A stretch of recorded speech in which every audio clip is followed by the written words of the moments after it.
ನಮಸ್ಕಾರ ವಿದ್ಯಾರ್ಥಿಗಳೇ. ಇವತ್ತಿನ ತರಗತಿಯಲ್ಲಿ ನಾವು ಅಧ್ಯಾಯ 3 ಭಾರತದಲ್ಲಿ ಆಡಳಿತ ಯಂತ್ರ ಅಡ್ಮಿನಿಸ್ಟ್ರೇಟಿವ್ ಮೆಷಿನರಿ ಇನ್ ಇಂಡಿಯಾ ಈ ವಿಷಯದ ಬಗ್ಗೆ ನೋಡುವ. ಈ ತರಗತಿಯಲ್ಲಿ ನಾವು ಆಡಳಿತದ ಅರ್ಥ ಹಾಗೂ ನಾಗರಿಕ ಸೇವೆ, ಅದರ ಲಕ್ಷಣಗಳು, ಈ ವಿಷಯಗಳ ಬಗ್ಗೆ ನಾವು ನೋಡುವ. ಪ್ರೀತಿಯ ವಿದ್ಯಾರ್ಥಿಗಳೇ, ಕಳೆದ ತರಗತಿಯಲ್ಲಿ ನಾವು ರಾಜಕೀಯ ಪಕ್ಷಗಳು, ಚುನಾವಣೆ ಮುಂತಾದಂಥ ವಿಷಯಗಳ ಬಗ್ಗೆ ನಾವು ನೋಡಿದ್ದೇವೆ. ಚುನಾವಣೆಯಲ್ಲಿ ರಾಜಕೀಯ ಪಕ್ಷಗಳು ಯಾಕೆ ಭಾಗವಹಿಸ್ತವೆ ಎಂಬುದನ್ನು ಕೂಡ ನಾವು ನೋಡಿದ್ದೇವೆ. ರಾಜಕೀಯ ಪಕ್ಷಗಳ ಉದ್ದೇಶ ಏನು ಎಂಬುದನ್ನು ಕೂಡ ನಾವು ನೋಡಿದ್ದೇವೆ. ರಾಜಕೀಯ ಪಕ್ಷದ ಅರ್ಥವನ್ನು ನಾವು ನೋಡಿದಾಗ ನಮಗೆ ಗೊತ್ತಾಗ್ತದೆ. ಪ್ರತಿಯೊಂದು ರಾಜಕೀಯ ಪಕ್ಷಗಳು ಕೂಡ ಒಂದು ರಾಜಕೀಯ ಸಂಘಟನೆಯಾಗಿದ್ದುಕೊಂಡು ಸಾರ್ವಜನಿಕ ವಿಷಯಗಳನ್ನು ಆಧರಿಸಿಕೊಂಡು ಚುನಾವಣೆಯ ಸಂದರ್ಭದಲ್ಲಿ ವಿವಿಧ ರೀತಿಯ ಆಶ್ವಾಸನೆಗಳನ್ನು ನೀಡುವುದರ ಮೂಲಕ ಅಧಿಕಾರವನ್ನು ಪಡೆಯಲು ಪ್ರಯತ್ನಿಸಿ ಸರಕಾರವನ್ನು ರಚಿಸಿ ಚುನಾವಣೆಯ ಸಂದರ್ಭದಲ್ಲಿ ತಾವು ನೀಡಿದ ಆಶ್ವಾಸನೆಗಳನ್ನು ಪೂರೈಸಲು ಅಥವಾ ಪ್ರಜೆಗಳಿಗೆ ತಾವು ನೀಡಿದಂತಹ ಭರವಸೆಗಳನ್ನು ಈಡೇರಿಸಲು ಅಥವಾ ಜನರ ಸೇವೆ ಮಾಡಲು ಅಥವಾ ಸರಕಾರದ ಸೌಲಭ್ಯಗಳನ್ನು ಪ್ರಜೆಗಳಿಗೆ ಒದಗಿಸಲು ಪ್ರಯತ್ನಿಸುವ ಸಂಘಟನೆಗಳು ಅಂತ ನಾವು ನೋಡಿದ್ದೇವೆ. ಆದ್ದರಿಂದ ರಾಜಕೀಯ ಪಕ್ಷಗಳು ಸರಕಾರವನ್ನು ರಚಿಸ್ತವೆ ಯಾಕೆ ಅಂತ ಹೇಳಿದರೆ, ಸರಕಾರದ ಉದ್ದೇಶಗಳನ್ನು ಈಡೇರಿಸುವ ಸಲುವಾಗಿ ಅಥವಾ ಪ್ರಜೆಗಳಿಗೆ ತಮ್ಮ ಸೇವೆಯನ್ನು ಒದಗಿಸುವ ಸಲುವಾಗಿ. ಆದ್ದರಿಂದ ಇದನ್ನು ನಾವು ರಾಜಕೀಯ ಕಾರ್ಯಾಂಗ ಅಂತ ನಾವು ಕರೆಯುತ್ತೇವೆ. ಭಾರತ ದೇಶದಲ್ಲಿ ಎಲ್ಲ ಪ್ರಜೆಗಳ ಪ್ರತಿನಿಧಿಗಳು, ಉದಾಹರಣೆಗೆ ಗ್ರಾಮ ಮಟ್ಟದಿಂದ ಹಿಡಿದು ನಮ್ಮ ರಾಷ್ಟ್ರಪತಿ, ಪ್ರಧಾನಮಂತ್ರಿ ಅವರ ಎಲ್ಲ ಪ್ರತಿನಿಧಿಗಳನ್ನು ಕೂಡ, ಪ್ರಜಾಪ್ರತಿನಿಧಿಗಳು ಕೂಡ ಇಲ್ಲಿ ಬರ್ತಾರೆ. ಅವರನ್ನು ನಾವು ರಾಜಕೀಯ ಕಾರ್ಯಾಂಗ ಅಂತ ಕರೆಯುತ್ತೇವೆ. ಆ ರಾಜಕೀಯ ಕಾರ್ಯಾಂಗವು ಶಾಶ್ವತವಾಗಿರುವುದಿಲ್ಲ. ಅವರ ಅವಧಿ ಮುಗಿದ ಕೂಡಲೇ ಅವರು ಮತ್ತೆ ಚುನಾವಣೆಯ ಕಡೆಗೆ ಹೋಗಬೇಕಾಗ್ತದೆ. ಅಲ್ಲಿ ನಾವು ಶಾಶ್ವತ ಕಾರ್ಯಾಂಗ ಅಂತ ಒಂದು ನಾವು ನೋಡ್ತೇವೆ. ರಾಜಕೀಯ ಕಾರ್ಯಾಂಗ ಯಾಕೆ? ಅದು ಅವಧಿಗೆ ಮಿತಗೊಂಡಿರ್ತದೆ. 5 ವರ್ಷವೋ, ಬೇರೆ ಬೇರೆ ಕೆಲವು ದೇಶಗಳಲ್ಲಿ 4 ವರ್ಷ, 5 ವರ್ಷ ಈ ಥರ. ಆದರೆ ಶಾಶ್ವತ ಕಾರ್ಯಾಂಗ ಅಂತ ಹೇಳಿದರೆ ಜನರಿಗೆ ಸೇವೆಯನ್ನು ಒದಗಿಸುವ ಸಲುವಾಗಿ ಇರುವಂತಹ ಒಂದು ವ್ಯವಸ್ಥೆ, ನೌಕರ ವರ್ಗ ಅಥವಾ ಜನರಿಗೆ ಸೇವೆಯನ್ನು ಒದಗಿಸುವಂಥ ವ್ಯವಸ್ಥೆ, ಅದನ್ನು ಕಾರ್ಯರೂಪಕ್ಕೆ ತರುವಂತಹ ವರ್ಗ ಅಥವಾ ಆ ಶಾಶ್ವತ ಕಾರ್ಯಾಂಗ. ಈ ಎಲ್ಲ ವಿಷಯಗಳ ಬಗ್ಗೆ ನಾವು ನೋಡುವ. ಮೊದಲಿಗೆ ನಾವು ಕಳೆದ ತರಗತಿಯಲ್ಲಿ ರಾಜಕೀಯ ಪಕ್ಷಗಳು ಯಾವ ಉದ್ದೇಶವನ್ನು ಇಟ್ಟುಕೊಂಡು ಚುನಾವಣೆಗೆ ಸ್ಪರ್ಧಿಸ್ತವೆ ಅಂತ ಹೇಳಿದರೆ, ಅವುಗಳು ಆಡಳಿತ ಮಾಡುವ ಸಲುವಾಗಿ. ಏನಿದು ಹಾಗಾದರೆ ಈ ಆಡಳಿತ ಎಂದರೆ? ವಿಶೇಷವಾಗಿ ನಾವು ಭಾರತದಲ್ಲಿನ ಆಡಳಿತ ಯಂತ್ರದ ಬಗ್ಗೆ ಇವತ್ತು ನಾವು ನೋಡುವ. ಏನಿದು? ಮೊದಲಿಗೆ ಅದರ ಅರ್ಥವನ್ನು ನೋಡುವ. ಆಡಳಿತ ಎಂಬ ಪದದ ಅರ್ಥ. ಆಡಳಿತ ಪದ ಎಂಬ ಪದವನ್ನು ನಾವು ಇಂಗ್ಲಿಷ್ ಭಾಷೆಯ ಅಡ್ಮಿನಿಸ್ಟ್ರೇಷನ್ ಎಂಬ ಪದದಿಂದ ಆಯ್ಕೆ ಮಾಡಿಕೊಂಡಿದ್ದೆ, ಅಥವಾ ಇಂಗ್ಲಿಷ್ ಭಾಷೆಯ ಅಡ್ಮಿನಿಸ್ಟ್ರೇಷನ್ ಪದ. ಈ ಇಂಗ್ಲಿಷ್ ಭಾಷೆಯ ಅಡ್ಮಿನಿಸ್ಟ್ರೇಷನ್ ಎಂಬ ಪದವನ್ನು ನಾವು ಲ್ಯಾಟಿನ್ ಭಾಷೆಯ ಆ್ಯಡ್ ಮತ್ತು ಮಿನಿಸ್ಟರ್ ಎಂಬ 2 ಶಬ್ದಗಳಿಂದ ತೆಗೆದುಕೊಂಡಿದ್ದೇವೆ. ಆ್ಯಡ್ ಎಂಬ ಪದದ ಅರ್ಥ ಸಾರ್ವಜನಿಕ, ಮಿನಿಸ್ಟರ್ ಎಂಬ ಪದದ ಅರ್ಥ ಸೇವೆ. ಒಟ್ಟಾರೆಯಾಗಿ ಅಡ್ಮಿನಿಸ್ಟ್ರೇಷನ್ ಅಂತ ಹೇಳಿದರೆ ಸಾರ್ವಜನಿಕರಿಗೆ ಸೇವೆಯನ್ನು ಒದಗಿಸುವುದು ಅಥವಾ ಸಾರ್ವಜನಿಕರಿಗೆ ಸೇವೆಯನ್ನು ನೀಡುವಂತಹದ್ದು, ಸಾರ್ವಜನಿಕರ ಸೇವೆಯನ್ನು ಮಾಡುವುದು.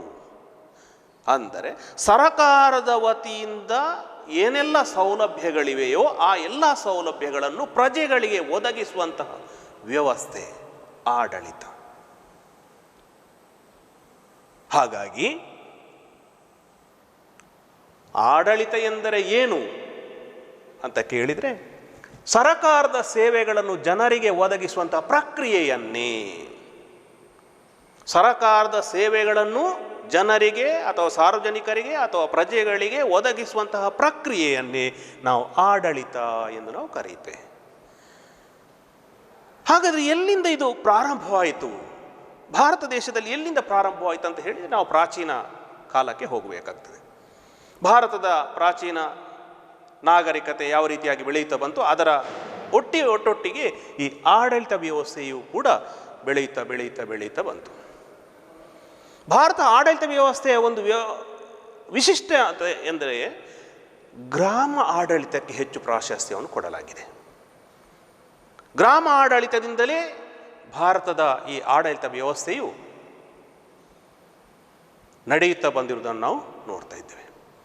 ಈ ಗ್ರಾಮ ಆಡಳಿತವು ಎಲ್ಲಿಂದ ಪ್ರಾರಂಭವಾಯಿತು ಅಥವಾ ಗ್ರಾಮ ಆಡಳಿತ ಹೇಗೆ ಇತ್ತು ಅಂತ ಹೇಳಿ ನಾವು ನೋಡಬೇಕಿದ್ರೆ ನಮ್ಮ ಪುರಾಣಗಳು, ವೇದಗಳು, ರಾಮಾಯಣ ಆಗಿರ್ಬೋದು, ಮಹಾಭಾರತ ಆಗಿರ್ಬೋದು, ಅಥವಾ ಜೈನ ಸಾಹಿತ್ಯಗಳಾಗಿರ್ಬೋದು, ಬೌದ್ಧ ಸಾಹಿತ್ಯಗಳಾಗಿರ್ಬೋದು, ಕೌಟಿಲ್ಯನ ಅರ್ಥಶಾಸ್ತ್ರ ಆಗಿರ್ಬೋದು, ಈ ಎಲ್ಲ ದಾಖಲೆಗಳಲ್ಲಿ ನಮಗೆ ಇದು ಸಿಗ್ತದೆ. ಹಾಗಾಗಿ ಭಾರತದಲ್ಲಿನ ಆಡಳಿತ ವ್ಯವಸ್ಥೆಯು ಅದು ಇತ್ತೀಚಿನದಲ್ಲ, ಅದು ಪ್ರಾಚೀನ ಕಾಲದಿಂದಲೇ ಇತ್ತು. ಮೊದಲಿನ ಸಮುದಾಯಗಳಲ್ಲಿ ಆ ಸಮುದಾಯದ ಮುಖಂಡನೇ ಆಡಳಿತವನ್ನು ನಡೆಸ್ತಾ ಇದ್ದ.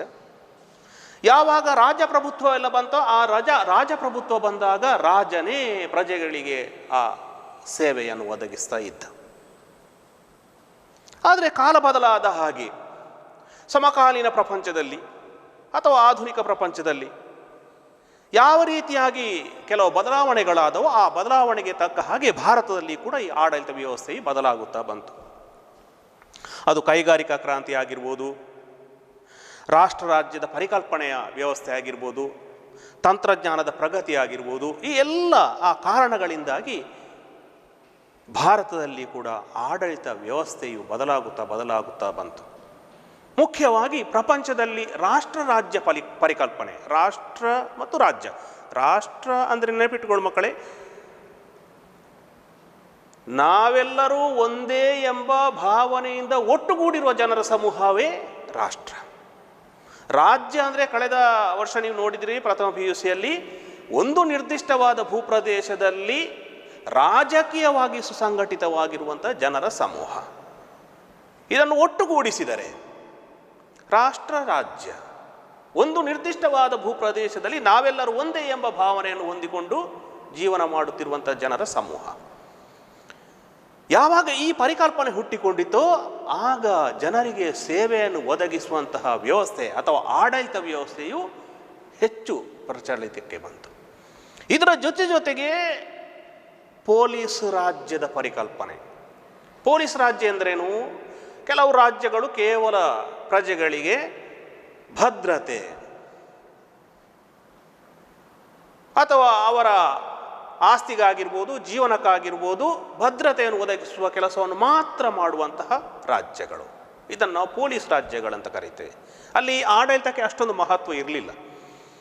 ಆದರೆ ಆಧುನಿಕ ಪ್ರಪಂಚದ ಹೆಚ್ಚಿನ ಎಲ್ಲ ರಾಷ್ಟ್ರಗಳು ಕೂಡ ಕಲ್ಯಾಣ ರಾಜ್ಯಗಳಾಗ್ತವೆ, ವೆಲ್ಫೇರ್ ಸ್ಟೇಟ್ಸ್. ಏನಿದು ವೆಲ್ಫೇರ್ ಸ್ಟೇಟ್ಸ್ ಅಂದರೆ, ಯಾವ ರಾಜ್ಯವು ತನ್ನ ಪ್ರಜೆಗಳಿಗೆ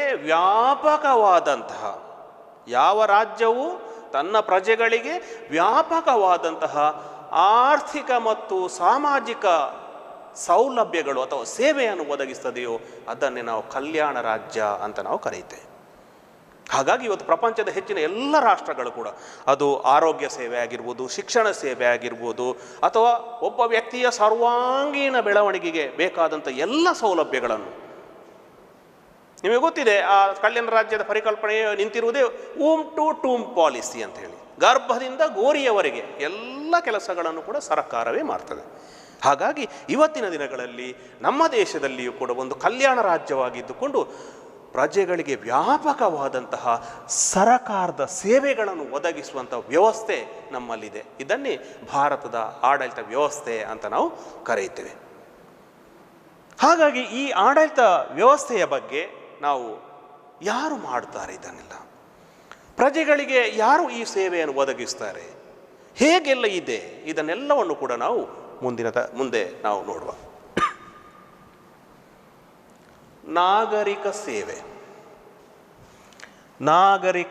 ಸೇವೆ ಇಲ್ಲಿ ನಾವು ನೋಡ್ತೇವೆ ಶಾಶ್ವತ ಕಾರ್ಯಾಂಗ ಅಂತ ಹೇಳಿ. ಮೊದಲು ನಾವು ಶಾಶ್ವತ ಕಾರ್ಯಾಂಗ ಮತ್ತು ರಾಜಕೀಯ ಕಾರ್ಯಾಂಗದ ಬಗ್ಗೆ ನಾವು ನೋಡುವ, ಆಗ ನಿಮಗೆ ಮುಂದಕ್ಕೆ ಇದು ಕ್ಲಿಯರ್ ಆಗ್ತಾ ಹೋಗ್ತದೆ. ರಾಜಕೀಯ ಕಾರ್ಯಾಂಗ ಅಂದರೆ ಆಗ ನಾನು ಹೇಳಿದ ಹಾಗೆ ಅವರು ತಾತ್ಕಾಲಿಕವಾಗಿರ್ತಾರೆ. ಅಂದರೆ 5 ವರ್ಷದ ಅವಧಿಗೋ ಒಂದು ಮಿತವಾದಂತಹ ಅವರ ಅಧಿಕಾರ ಅವಧಿ ಮಿತವಾಗಿರ್ತದೆ. ಅವರು ಪ್ರತಿ ಸಂದರ್ಭಗಳಲ್ಲಿಯೂ ಕೂಡ ಅಥವಾ ಆ ಅವಧಿ ಮುಗಿದ ತಕ್ಷಣ ಚುನಾವಣೆಗೆ ನಿಂತು ಅಥವಾ ಸ್ಪರ್ಧಿಸಿ ಆಯ್ಕೆಯಾಗಿ ಬಂದು ಸರಕಾರವನ್ನು ರಚನೆ ಮಾಡಿ ಸರಕಾರದ ಸೇವೆಗಳನ್ನು ಜನರಿಗೆ ಒದಗಿಸುವಂಥ ತೀರ್ಮಾನಗಳನ್ನು ಮಾಡ್ತಾರೆ. ಆದರೆ ಈ ಶಾಶ್ವತ ಕಾರ್ಯಾಂಗವು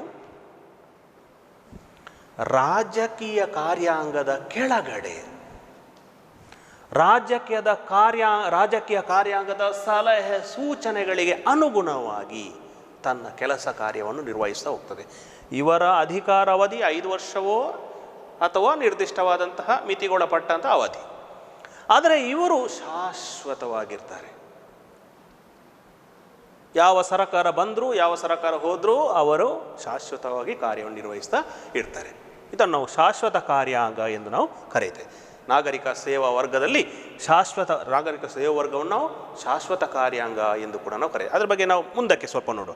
ಮೊದಲು ನಾಗರಿಕ ಸೇವೆ ಎಂದರೆ ಏನು ಅಥವಾ ನಾಗರಿಕ ಸೇವಾ ವರ್ಗ ಎಂದರೆ ಏನು ಅಂತ ನಾವು ನೋಡುವ. ನಾಗರಿಕರು ಅಂದರೆ ಪ್ರಜೆಗಳು, ಸಾರ್ವಜನಿಕರು, ಒಂದು ದೇಶದ ಜನತೆ.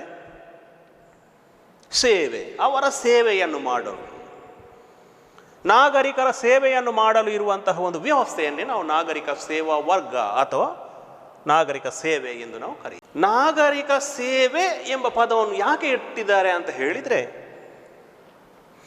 ಭಾರತ ದೇಶದಲ್ಲಿ ಬ್ರಿಟಿಷರು ಆಡಳಿತವನ್ನು ವಹಿಸಿಕೊಂಡಾಗ ಮುಂದೆ ಅವರು ಭಾರತದಲ್ಲಿ ವ್ಯಾಪಾರಕ್ಕಾಗಿ ಬಂದಿದ್ದರೂ ಕೂಡ ಮುಂದಿನ ದಿನಗಳಲ್ಲಿ ರಾಜಕೀಯವಾಗಿ ಭಾರತವನ್ನು ವಶಪಡಿಸಿಕೊಂಡಿರುವಂಥ ವಿಷಯ ನಿಮಗೆ ಗೊತ್ತಿದೆ. ಯಾವಾಗ ಈ ಭಾರತ ದೇಶದಲ್ಲಿ ಅವರು ಆಡಳಿತವನ್ನು ಪ್ರಾರಂಭ ಮಾಡ್ತಾರೋ ಆವಾಗ ಅವರಿಗೆ ನೌಕರರ ಅವಶ್ಯಕತೆ ಬೀಳ್ತದೆ. ಪ್ರಜೆಗಳಿಗೆ ಸೇವೆಯನ್ನು ಒದಗಿಸುವ ಸಲುವಾಗಿ ಅಧಿಕಾರಿ ವರ್ಗದ ಅವಶ್ಯಕತೆ ಬೀಳ್ತದೆ. ಆಗ ಸರಕಾರದ ಸೇವೆಗಳನ್ನು ಜನರಿಗೆ ಒದಗಿಸುವ ಸಲುವಾಗಿ ಅಧಿಕಾರಿ ವರ್ಗಗಳನ್ನು ಆಯ್ಕೆ ಮಾಡಿಕೊಳ್ಳಲಿಕ್ಕೆ ಅವಕಾಶ ಮಾಡಿಕೊಳ್ತಾರೆ. ಹೀಗೆ ಅವಕಾಶ ಮಾಡಿಕೊಂಡಾಗ ಯಾವ ಯಾವ ಸೇವೆಗಳಿಗೆ ಯಾವ ಯಾವ ಅರ್ಹತೆಯ ವ್ಯಕ್ತಿಗಳು ಬೇಕು ಅಂತ ಆಯ್ಕೆ ಮಾಡಿಕೊಳ್ಳುವಂಥ ವ್ಯವಸ್ಥೆ ಅದು ಕೂಡ ಜಾರಿಗೆ ಬರ್ತದೆ. ಹೀಗೆ ಜಾರಿಗೆ ಬರುವಾಗ ಅದಕ್ಕೆ ನಾಗರಿಕ ಸೇವೆ ಅಂತ ಯಾಕೆ ಹೆಸರಿಟ್ಟರೆ ಅಂದರೆ ಅದು ಪೊಲೀಸ್ ಅಥವಾ ಇತರ ಸೇವೆಗಳಿಗಿಂತ ವಿಭಿನ್ನವಾದದ್ದು. ಮಿಲಿಟರಿ ಸೇವೆ ಆಗಿರ್ಬೋದು ಅಥವಾ ಪೊಲೀಸ್ ಸೇವೆ ಆಗಿರ್ಬೋದು. ಈ ಮಿಲಿಟರಿ ಸೇವೆಗಳಿಗಿಂತ ಇದು ವಿಭಿನ್ನವಾಗಿರುವ ಕಾರಣ, ಇದು ಜನರಿಗೆ ಸೇವೆ ಒದಗಿಸುವ ಕಾರಣ ಇದನ್ನು ನಾಗರಿಕ ಸೇವೆ ಎಂಬ ಹೆಸರಿನಿಂದ ಕರೆಯುತ್ತಾರೆ. ಹಾಗಾಗಿ ಭಾರತದಲ್ಲಿ ನಾಗರಿಕ ಸೇವಾ ವರ್ಗ ಜಾರಿಗೆ ಬರ್ತದೆ ಬ್ರಿಟಿಷರ ಆಡಳಿತದ ಅವಧಿಯಲ್ಲಿ. ಹೀಗೆ ಬಂದಂತಹ ನಾಗರಿಕ ಸೇವಾ ವರ್ಗವನ್ನೇ ನಾವು ಶಾಶ್ವತ ಕಾರ್ಯಾಂಗ ಅಂತಲೂ ಕೂಡ ಕರೆಯುತ್ತೇವೆ. ರಾಜಕೀಯ ಕಾರ್ಯಾಂಗ ಒಂದು ನಿಶ್ಚಿತ ಅವಧಿಗೆ ಇದ್ದರೆ ಇವರು ಶಾಶ್ವತವಾಗಿ ಅಧಿಕಾರವನ್ನು ಚಲಾಯಿಸ್ತಾರೆ ಅಥವಾ ಅಧಿಕಾರವನ್ನು ಹೊಂದಿರುತ್ತಾರೆ. ರಾಜಕೀಯ ಕಾರ್ಯಾಂಗ ಇಲ್ಲದಿದ್ದರೂ ಕೂಡ ಈ ಶಾಶ್ವತ ಕಾರ್ಯಾಂಗವು ತನ್ನ ಕೆಲಸಗಳನ್ನು ನಡೆಸ್ತಾ ಹೋಗ್ತದೆ. ಉದಾಹರಣೆಗೆ ಈ ರಾಜಕೀಯ ಕಾರ್ಯಾಂಗದಲ್ಲಿ ನಾವು ಆಗ ನೋಡಿದ ಹಾಗೆ ಈ ದೇಶದ ಎಲ್ಲ ಜನಪ್ರತಿನಿಧಿಗಳು, ರಾಷ್ಟ್ರಪತಿ, ಪ್ರಧಾನಮಂತ್ರಿಯಿಂದ ಹಿಡಿದು ನಮ್ಮ ಗ್ರಾಮ ಪಂಚಾಯತಿಗೆ ಒಳಪಟ್ಟಂಥ ಎಲ್ಲ ಪ್ರತಿನಿಧಿಗಳವರಿಗೆ ಆಯ್ಕೆಯಾದಂಥ ಪ್ರತಿನಿಧಿಗಳನ್ನು ಇದು ಒಳಗೊಂಡಿರ್ತದೆ. ಹಾಗೆ ಶಾಶ್ವತ ಕಾರ್ಯಾಂಗದಲ್ಲಿ ಕೇಂದ್ರದ ಸಚಿವ ಸಂಪುಟದ ಅಥವಾ ಸಚಿವ ಸಂಪುಟ ಕಾರ್ಯದರ್ಶಿಯಿಂದ ಹಿಡಿದು ನಮ್ಮ ಎಲ್ಲ ನೌಕರ ವರ್ಗ, ಡಿ ದರ್ಜೆಯ ನೌಕರರವರೆಗೆ ಅಥವಾ ಕೆಳ ಹಂತದ ನೌಕರರವರೆಗೆ ಎಲ್ಲ ಅಧಿಕಾರಿ ವರ್ಗಗಳನ್ನು ಇದು ಒಳಗೊಂಡಿರ್ತದೆ. ಆದರೆ ಈ ಶಾಶ್ವತ ಕಾರ್ಯಾಂಗ ಅಥವಾ ನಾಗರಿಕ ಸೇವಾ ವರ್ಗವು ತನ್ನ ಕೆಲಸವನ್ನು ನಿರ್ವಹಣೆ ಮಾಡಬೇಕಾದ್ರೆ ರಾಜಕೀಯ ಕಾರ್ಯಾಂಗದಿಂದಲೇ ಆದೇಶಗಳನ್ನು ಪಡೆಯುತ್ತದೆ. ಹಾಗೆ ಪಡೆದು ತನ್ನ ಕೆಲಸಗಳನ್ನು ನಿರ್ವಹಣೆ ಮಾಡ್ತಾ ಇರ್ತದೆ. ಹಾಗಾಗಿ ಭಾರತ ದೇಶದಲ್ಲಿ ನಾಗರಿಕ ಸೇವಾ ವರ್ಗ ಪ್ರಾರಂಭವಾಗಿದ್ದು ಬ್ರಿಟಿಷರ ಕಾಲದಿಂದ. ಅದು ಮಿಲಿಟರಿ ಸೇವೆಗಳಿಂದ ವಿಭಿನ್ನವಾಗಿರುವ ಕಾರಣದಕ್ಕೆ ನಾವು ನಾಗರಿಕ ಸೇವಾ ವರ್ಗ ಅಂತಲೂ ಕೂಡ ನಾವು ಕರೆಯುತ್ತೇವೆ. ಈಗ ನಿಮಗೆ ಸಮಸ್ಯೆ ಕಂಡಿರ್ಬೋದು, ಏನಿದು ನಾಗರಿಕ ಸೇವಾ ವರ್ಗ, ನಾಗರಿಕ ಸೇವಾ ವರ್ಗ, ನಾಗರಿಕ ಸೇವಾ ವರ್ಗ ಅಂತ ಹೇಳ್ತಾರೆ ಅಂಥೇಳಿ. ಅದರ ಅರ್ಥವನ್ನು ನೋಡುವ ಆಗ ನಿಮಗೆ ಕ್ಲಿಯರ್ ಆಗ್ತದೆ. ವಿದ್ಯಾರ್ಥಿಗಳೇ, ನಾಗರಿಕ ಸೇವಾ ವರ್ಗದ ಬಗ್ಗೆ ಅದು ಬಹಳಷ್ಟು ಒಳ್ಳೆಯ ಒಂದು ಡೆಫಿನಿಷನ್ ಇದೆ, ವ್ಯಾಖ್ಯೆ. ಹರ್ಮನ್ ಫೈನರ್ ಅವರು ಹೇಳಿರುವಂಥದ್ದು. ಈ ಹರ್ಮನ್ ಫೈನರ್ ಅವರು ಹೇಳಿರುವಂತಹ ಆ ಡೆಫಿನಿಷನ್ ನೀವು ಬೈಹಾರ್ಟ್ ಮಾಡಿದರೂ ಕೂಡ ನಿಮಗೆ ಪರೀಕ್ಷೆಗೆ ಇದು ಖಂಡಿತವಾಗಿಯೂ ಅವಶ್ಯಕತೆ ಬಿದ್ದೇ ಬೀಳ್ತದೆ. ಏನದು? ಹರ್ಮನ್ ಫೈನರ್ ಅವರ ಪ್ರಕಾರ ನಾಗರಿಕ ಸೇವಾ ವರ್ಗ ಅಂದರೆ, ನಾಗರಿಕ ಸೇವಾ ವರ್ಗ ಅಂತ ಕರೆದ್ರೆ ಖಾಯಂ ಉದ್ಯೋಗ ಹೊಂದಿದ, ಅಂದರೆ ಶಾಶ್ವತ ಕಾಯಂ ಉದ್ಯೋಗ ಅವರದು, ಯಾವುದೇ ಒಂದು ನಿಶ್ಚಿತವಾದಂತಹ ಅಥವಾ ಅವರಿಗೆ ಯಾವುದೇ ಭಯ ಇಲ್ಲ, ಈಗ ನಾವು ಅಧಿಕಾರವನ್ನು ಕಳೆದುಕೊಳ್ತೇವೆ ಅಂತ ಒಂದು ಸಾರಿ ಆಯ್ಕೆ ಆದರೆ ಅದು 60 ವರ್ಷವೋ 58 ವರ್ಷವೋ ಯಾವ ಸರಕಾರ ನಿಗದಿಪಡಿಸಿದ ಅವಧಿಗೆ ಅವರು ಕಾಯಂ ಉದ್ಯೋಗ ಹೊಂದಿದವರು. ಸಂಭಾವನೆ ಪಡೆಯುವ, ತಾವು ಮಾಡಿದಂತಹ ಕೆಲಸಕ್ಕೆ ಅಥವಾ ಸಲ್ಲಿಸಿದಂತಹ ಸೇವೆಗೆ ಅವರು ವೇತನ ಪಡೆಯುತ್ತಾರೆ, ಸಂಭಾವನೆಯನ್ನು ಪಡೆಯುವ. ಕೌಶಲ್ಯವುಳ್ಳ, ಆ ನಾಗರಿಕ ಸೇವಾ ವರ್ಗಕ್ಕೆ ತನ್ನದೇ ಆದಂಥ ಕೌಶಲ್ಯ ಇರಬೇಕು. ಒಂದೊಂದು ವೃತ್ತಿಯನ್ನು ಮಾಡಬೇಕಾದ್ರೆ ಅವರಿಗೆ ಒಂದೊಂದು ರೀತಿಯ ಕೌಶಲ್ಯ ಇರಬೇಕು. ಆ ರೀತಿಯ ಕೌಶಲ್ಯವನ್ನು ಹೊಂದಿರುವಂಥ ವೃತ್ತಿನಿರತ ಉದ್ಯೋಗವನ್ನು, ಅಂದರೆ ವೃತ್ತಿ, ಒಂದೊಂದು ವೃತ್ತಿಗೆ ಸಂಬಂಧಪಟ್ಟ ವೃತ್ತಿನಿರತ ಅಧಿಕಾರಿಗಳ ಸಮುದಾಯವೇ ನಾಗರಿಕ ಸೇವಾ ವರ್ಗ. ನಾಗರಿಕ ಸೇವಾ ವರ್ಗ ಎಂದರೇನು?